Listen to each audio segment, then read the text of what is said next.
Today, we're going to learn about enriching vocabulary. So, vocabulary is a person's own knowledge of words. It may be anyone, not necessary to be just a language user. And it is really very useful to have good vocabulary because today we can't keep up without any good treasury of words in our minds. There are really many benefits that an enriched vocabulary can give someone. The biggest benefit is the impact on others. When you use a language with good words, it makes a positive impact on others. So the first thing that we come to is the choice of words. Now, what do choice of words depend on? What factors does it depend on? It depends on the following factors. The range or repertoire of your vocabulary. So unless you know a word, you would not be able to use it. The second one is your audience. Your audience or the person you are communicating with. Firstly, you must assess the literacy level of the audience or that person. Then, try to find out what kind of situation you are in. Whether the audience or person is senior or junior to you. Whether you are formal or informal with them. These considerations will help you greatly in the choice of words. The next factor is the type of communication, whether it is formal, informal, oral or written. These factors will also influence your choice of words. The next factor is the message you intend to convey. The urgency, disappointment, the level of accuracy required, etc. can also be conveyed through apt words. Therefore, these two will influence your choice of words. The next factor is context and usage. Certain words can only be used in a particular context, and if they are used otherwise, they would convey the wrong sense, hence influencing the choice of words. Another important factor is the regional or national differences in language or connotation. This also influences your choice of words.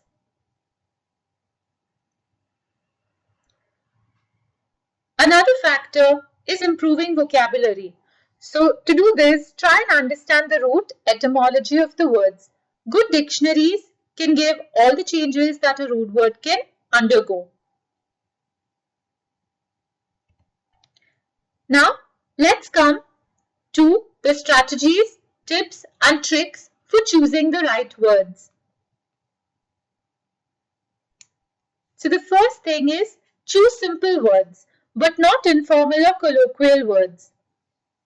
Simple languages and simple words produces the best and the quickest response from everyone. Use familiar words.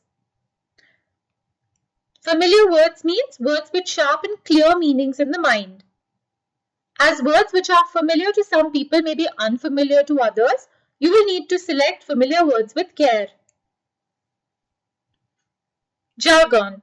Jargon is language that is unique to a particular field of knowledge or a particular domain.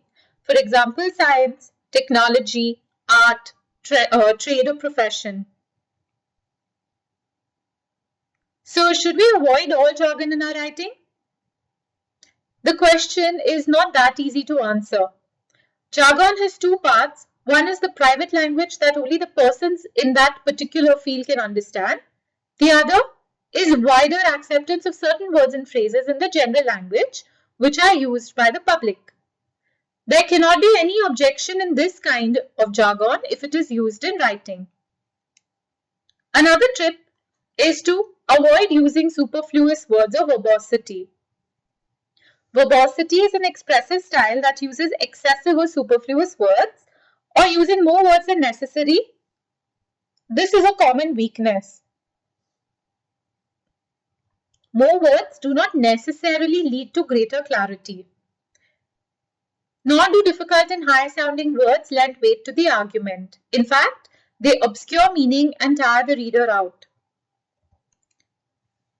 Another tip is to choose short words. According to studies of readability, short words generally communicate better than long words.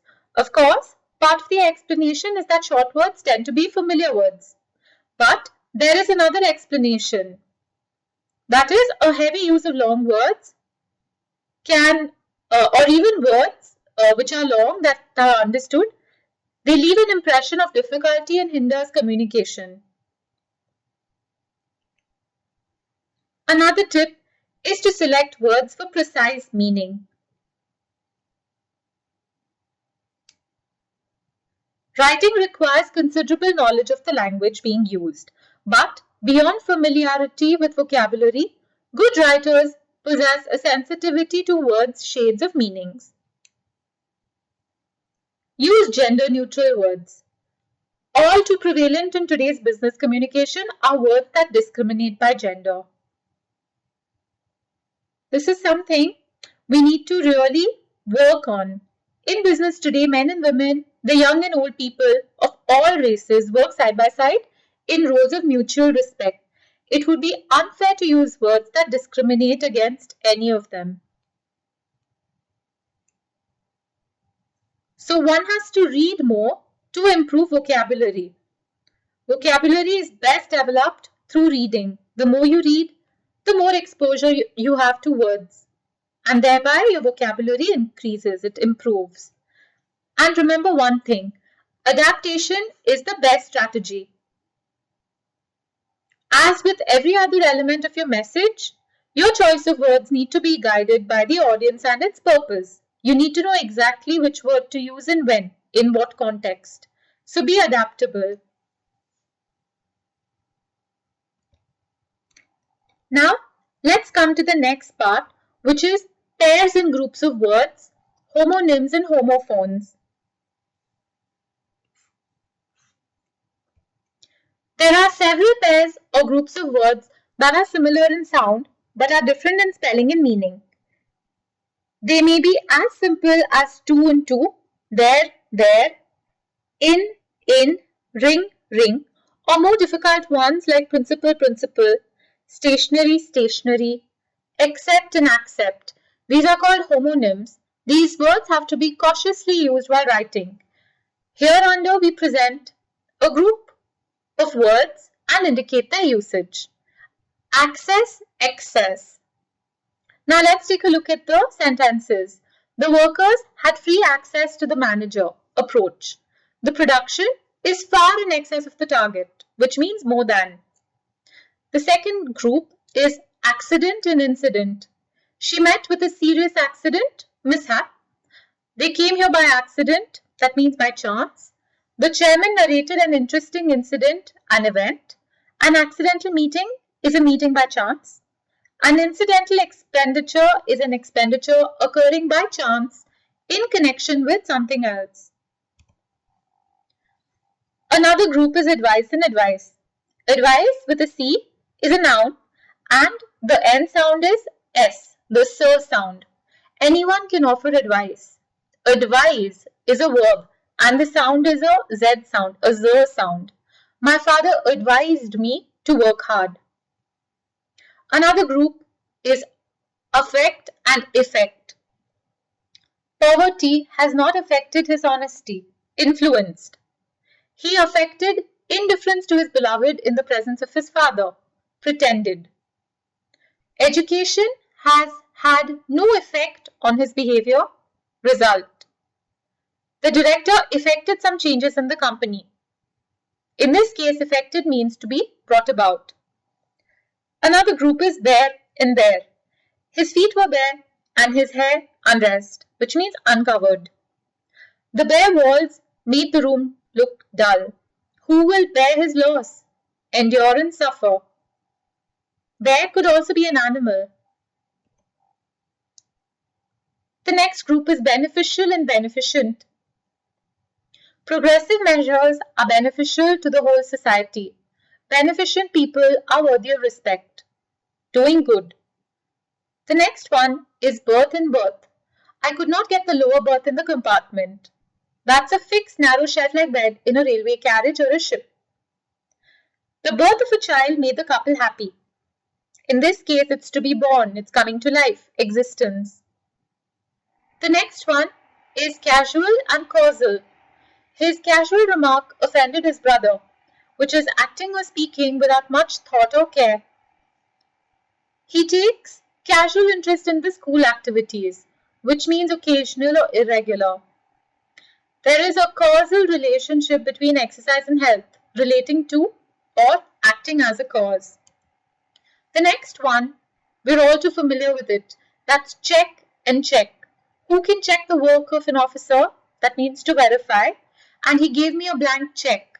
So basically a check here with a Q is a negotiable instrument used in trade. The next group is quite interesting. We have cite, cite, and cite. They're all spelled differently. They all sound the same. He cited an example in support of his argument. This means quoted. The next example, this is a new site for the college building. That's place. What a beautiful sight. A view or a glimpse. Disease and disease. Let's pray for the soul of the deceased, which means the dead. Cancer is a terrible disease, which means a malady, a sickness. The next one is dependent and dependent, relying on someone. For example, Bangladesh is dependent upon friendly countries for help. Here it's used as an adjective. The prince had a number of dependents. Look at the spelling. It's with an ANT. That acts as a noun. Device and devise. He invented a new device to save labor, used as a noun. They devised a new plan to outwit him. That's as a verb. Elicit, illicit. A polite letter will always elicit a reply, draws out. There were many illicit distilleries in the village. Unlawful. Exhausting and exhaustive. Football is an exhausting game, which means tiring. This book deals with this problem exhaustively, which means considering all aspects. Emigrant and immigrant. Haldan was an immigrant from England. One who leaves his country to settle permanently in another. There are many Indian immigrants in Britain. One who comes to live permanently in a foreign country. The next one is ghastly and ghostly. The sight of the wounded at the accident site was ghastly, which means horrible. He saw a ghostly figure in the room. That's ghost or eerie. Historic and historical. India won a historic victory over Pakistan, which means famous in history or memorable. This historical fact can easily be verified. That's relating to history. The next one is human and humane. It is human to err. It means it's the characteristic of mankind. India accorded a humane treatment to Pakistani prisoners of war. Compassionate or benevolent. Lose, lose. You have more to gain than lose by attending his lectures, which means to be deprived of. Loose clothes are again in fashion these days, which means they are loose-fitting, not fitting tightly or closely. The next one is momentary, momentous, and memento. A momentary pleasure may be a curse for a lifetime, which means it's lasting only for a moment. The split in the party was momentous, which means of great importance. This pen was given to me as a memento by my uncle. It's something that serves to remind one of a person or event. The next one is negligent and negligible. You can be negligent in driving, only at a risk to your life. Careless. There is a negligible difference in the rates quoted by them. Insignificant. Observance, observation.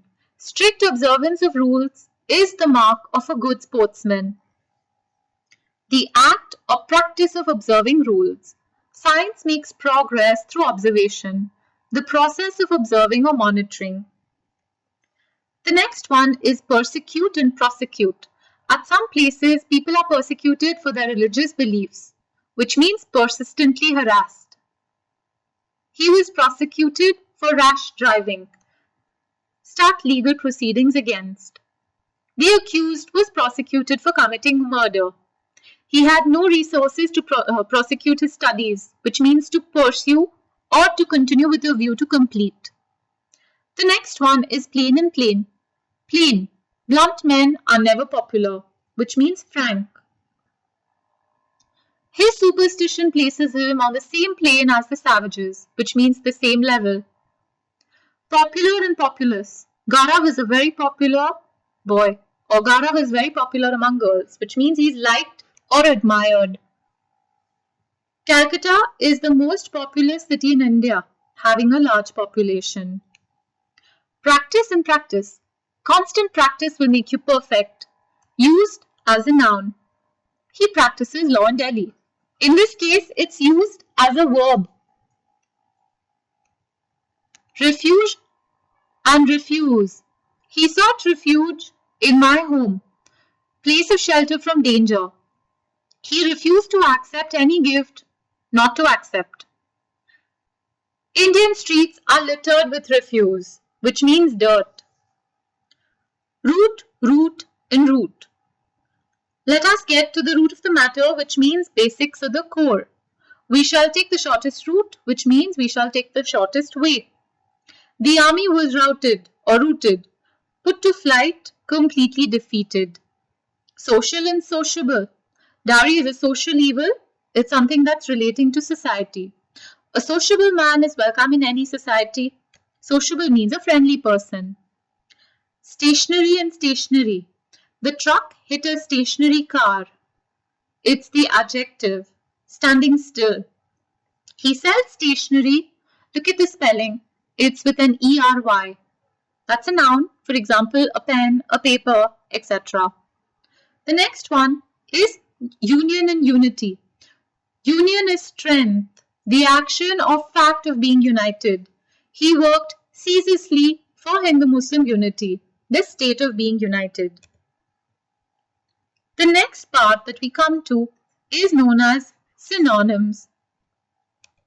Synonyms are words that have very nearly the same meaning. For example, easy, simple, light, effortless, facile, smooth. The next group is effort, exertion, pains, trouble.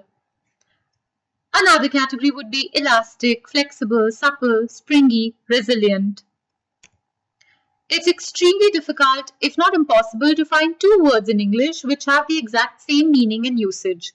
Words which at first sight seem to be identical are seen on a closer examination to be distinguished by some shade of meaning or some point of usage. Begin, commence, start, initiate are all synonyms which mean to set something going on or in progress. Begin is the most common word. Commence is used for formal occasions, for court proceedings, religious and other ceremonies, and military operations. Start suggests a setting out from a particular point on a journey, course, etc., but not necessarily after an action or waiting. Initiate implies the taking of the first step or steps as in a process. You can say they started from their home. The ship began its voyage. But can you use any of the other synonyms in place of started? Try and see for yourself. Two words may look alike, and yet there may be a slight shade of difference in meaning because of which they are not interchangeable. Finding and knowing the synonyms is helpful not only because one hereby increases one's stock of words, but also because one can then pick and choose the right or the precise word that alone will convey proper meaning. Now let's take a look at some important synonyms. So you have the word and the synonym. Abandon. The synonym is leave or forsake. Abhor, which means to detest, to hate, to loathe. Abnormal is unusual, unnatural. Able. Competent, capable. Abstain is to refrain or to withhold. Abridge is shorten, curtail. Absolute is unrestricted, unalterable. Absurd is silly or ridiculous. Abundant, plentiful, ample, copious. Accessory, additional, auxiliary. Achieve is to accomplish, execute, or gain. Accumulate is to collect or store. Adept is proficient and skilled. Adequate is sufficient, satisfactory. Adherent is follower, disciple. Admiration, praise, approbation. Affliction, distress or sorrow. Audacious is bold and daring. Awkward is clumsy and embarrassing. Brisk is lively and agile. Callous is hard, unsympathetic. Candid is sincere and frank. Cold is frigid, indifferent. Confusion relates to disorder, chaos. Cordial means gracious, congenial. Captious, censorious, hypocritical. Cogent is valid or convincing. Deficient is something that's lacking or something that's inadequate. Deteriorate, degenerate, decline. Dexterity is skill, deftness. Definitive is conclusive, explicit. Didactic is moralizing, preach. That's didactic is moralizing, preach. Effect is exhausted or worn out. Ephemeral is transient, short-lived. Extravagant, excessive, wasteful, preposterous. Fabricate, concoct or contrive. Fatal is deadly, disastrous. Fastidious is messy, fussy. Forbid is ban, prohibit. Gaiety is festivity, merriment. Gigantic is colossal or huge. Hazardous is dangerous, risky. Inadvertent is careless, unplanned, unintentional. Inexorable is relentless, uncompromising. Insidious is astute or cunning. Joy could be delight, enjoyment. Judicious is sensible, prudent, and wise. Malice is ill will, spite. Meager is scant, sparse. Morbid is morose, sickly. Negligent is careless and lax. Obtuse is dull, stupid, blunt. Onerous is burdensome or oppressive. Panegyric is eulogy, encomium. Penury is want or poverty. Rare is scarce, extraordinary, select. Relevant is pertinent, germane. Reticent is silent, reserved. Ruinous is destructive, wreckful. Scandal is slander, malign. Sterile is barren and infertile. Tedious is wearisome, drudging. Thrive is prosper, flourish. Urbane is cosmopolitan, sober, cultured. Violation is a breach, transgression, desecration. Wholesome is healthy, sound, healing. Yearn is to crave or to pine for. Zenith is the summit in culmination. The next part that we'll get to is antonyms. Antonym is a word opposite or contrary in meaning to another word. As has already been noted that there are no true synonyms, that is, no two words mean exactly the same thing. There is often some shade of difference in the meaning. In most cases, the exact meaning or significance of a word depends upon the context in which it is used. That being so, a word may have more than one antonym. Example, the antonym of soft that comes at once to mind is hard, but there are many other possibilities. Soft drinks against hot drinks, soft color against bright colors, soft tones against weird tones, soft texture against a rough texture, soft light against glaring lights. Now let's take a look at some words and their antonyms. Ability, inability. Okay, so let's take a look. Ability, inability. Able, unable. Abnormal, normal. Above, below. Absent, present. Absolute, limited. Abundance, insufficiency. Accept, reject. Accord, discord. Action, inaction. Active, inactive. Accurate, inaccurate. Disagree, agree and disagree. Arrogant, humble. Bad, good. Bankrupt, solvent, beautiful, ugly. Beginning, ending. Big, small, bold, timid, bright, dull. Care, neglect. Cold, the opposite is hot. Criminal, lawful. Cheap and expensive. Clean, dirty. Caustic, sauve. Curiosity, indifference. Danger, security or safety. Decrease would be increase. Deep and shallow.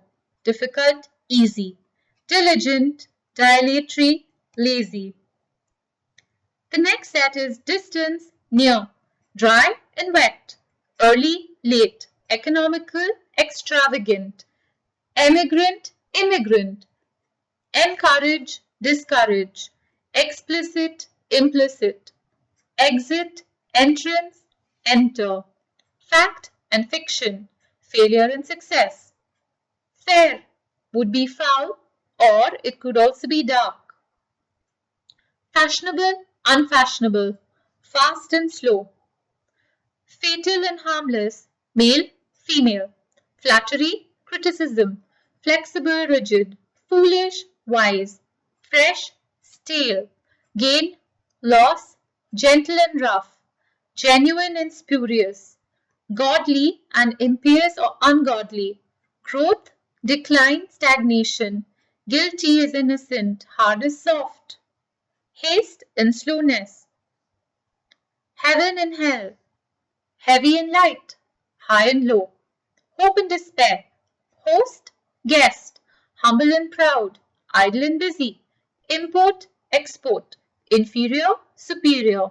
Incomplete, complete. Input, the opposite is output. Junior and senior. Justice, injustice.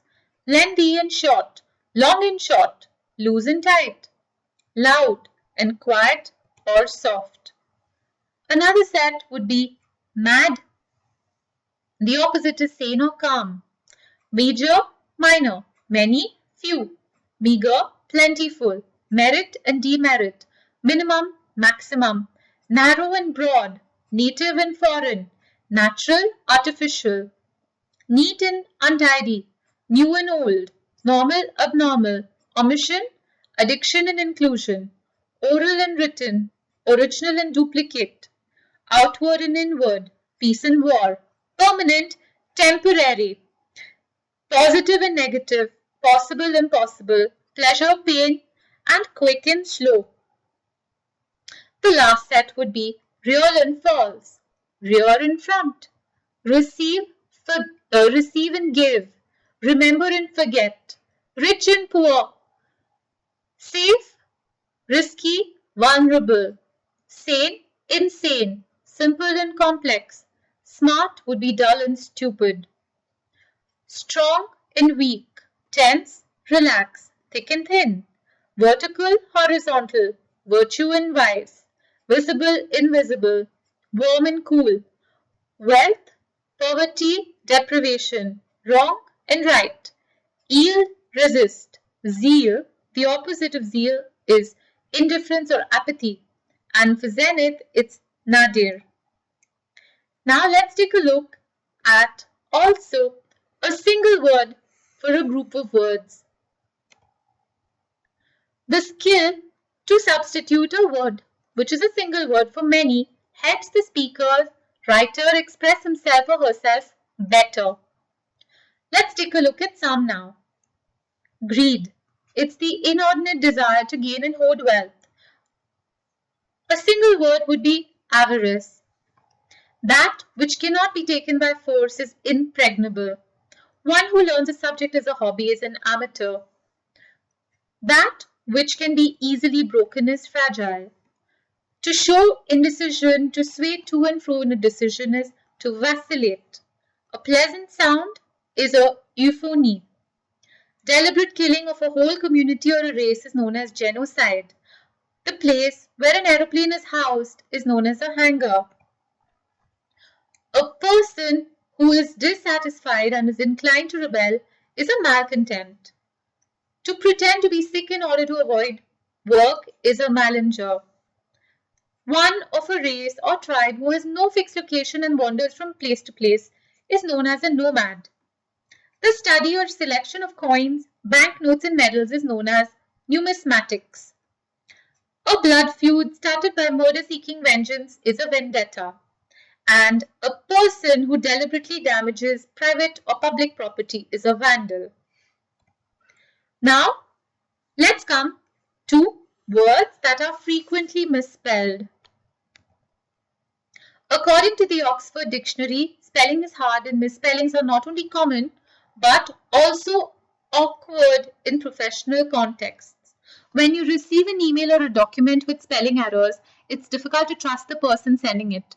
Correct spelling used in written communication shows the attention as well as level of education of the person sending it. There are a lot of tricky spelling rules in the English language. Spellings can be very tricky, so one has to really pay attention. But let's take a look at some examples of the most commonly spelled words. So in the left column, we have a correctly spelled word, and in the right column, we have commonly misspelled as absence, and this is how people would spell it. But remember, this is not the way to do it. It's wrong. Accommodate has 2 C's and 2 M's, not 1 M. Achieve. Here the I comes before the E, not the other way around. Calendar has an E in it, not an E. Liaison has an extra I in it. Receipt, the I comes before the E again. The E comes before the I again and not the I before the E. That's wrong. Tomorrow has 1 M and 2 R's. It's not spelled this way. Spelling errors. Adequate care should be taken to spell words correctly in all communication so that you're able to communicate effectively and impressively. Spelling errors are common when certain alphabets and letters are repeated in a word. For example, tomorrow, occasion, beginning, profession, etc. One has to sometimes choose between EI and IE. For example, receive and believe. It is interesting to note that we always use EI after C, like conceive, deceive, perceive, etc. and IE in the rest, like achieve, chief, convenience, etc. E can be either dropped or retained when changing the root word. For example, true changes into truly, but sincere changes into sincerely. An extra letter at a time alters the meaning of the word. For example, lose and lose. When noun and verb forms of the same word have different spellings, for example, advise and advise, practice and practice, there is a CE and an SE. So these are points we have to keep in mind. The next one is words have the same pronunciation but different spellings. For example, weather and weather, break and break, there and there. The next one is when a choice has to be made between ISE like merchandise, enterprise, franchise, and IZE like size and price. Some words are spelled differently by the Britishers and Americans. The latter prefer Z over S. For example, criticize and criticize, realize, recognize. Though both the spellings are acceptable, one should stick to either S or Z for the sake of consistency. The next point is when a word similarly spelled has 2 variants with different meanings in past and present participle forms. For example, lie, lied and lied. Lie, lay and laid. The last part that we come to now is abbreviations. Abbreviations are basically the shortened form of a word, phrase or a text. Usually one uses abbreviations of words or names in private letters while taking notes in between lectures and noting down some important points, thoughts, etc. as a means of saving time and also to be able to understand text at a later time. However, in formal writing, it is best to use only well-known abbreviations that are understood by all and are infrequent practice. For example, etc., etc. with a dot is widely used abbreviation for etc., whereas someone may be in the habit of using ETA as an abbreviation for the same word, which only that person would understand to mean etc. Hence, such practice in formal writing should be avoided. Now let's come to the different types of abbreviations. So the first one is the first letters of 2 or 3 words or names are used to form an abbreviation. For example, MA, Master of Arts, PM, Post Meridiem, BBC, the British Broadcasting Corporation. In the examples given above, abbreviations can be used without the full stop also, according to the emerging trend. Like MS is manuscript. However, a shortening of a word can be used with a full stop at the end, like prof. Dot, like professor, captain, major, general. Dot. The next one is that acronyms are used sometimes. Like acronyms are words formed from the initial letters of other words, like UNICEF, which means the United Nations International Children Emergency Fund. Then we have FICCI, which is the Federation of Indian Chambers of Commerce and Industry. Note that these acronyms do not take on full stops in between and are frequently pronounced as a word. Some abbreviations can be used with or without a full stop at the end. Like example, it could also be the first and last letters of a single word, like Mr. MR, or Dr. DR. Another category is scientific terms, like weights and measures are both used in full form as well as in the abbreviated form. We have kg for kilogram, lb, m for meters, amp, ft for feet, yd, mph, miles per hour. We also have chemical symbols. Abbreviated words are also used as chemical symbols such as Ca for calcium, H for hydrogen, NaCl, sodium chloride, H2O for water. Plural in abbreviations. The general rule to make an abbreviation plural is to repeat the same alphabet such as P, page, and PP for pages. It can be made plural by adding an S if the abbreviation is of more than one alphabet such as MAs, PAs, MPs, captains with an S. However, there are some exceptions to these rules. Example, Mr., which is Messrs is plural and obviously cannot become Mrs. Abbreviations of scientific terms denote both singular and plural in the same form. For example, 1 kg, 4 kg, etc. To introduce a possessive relationship in an abbreviation, apostrophe S is added to the abbreviation. For example, MPs or MPs. So there's an apostrophe. These should not be mistaken as the plural of MP. Now, the important part is the things to remember while using abbreviations. The first thing is do not use an abbreviation if it can be easily avoided. The second is in an abbreviation, use full stops and capital letters in a conventional way. And the third point is do not forget to punctuate the rest of the sentence normally. In the end, I would like to conclude by saying that practice makes perfect. So get on with it, read more, practice more, go through your books. If you read more, you're trying to increase your vocabulary. You're definitely enriching it. So go on, read more and keep practicing.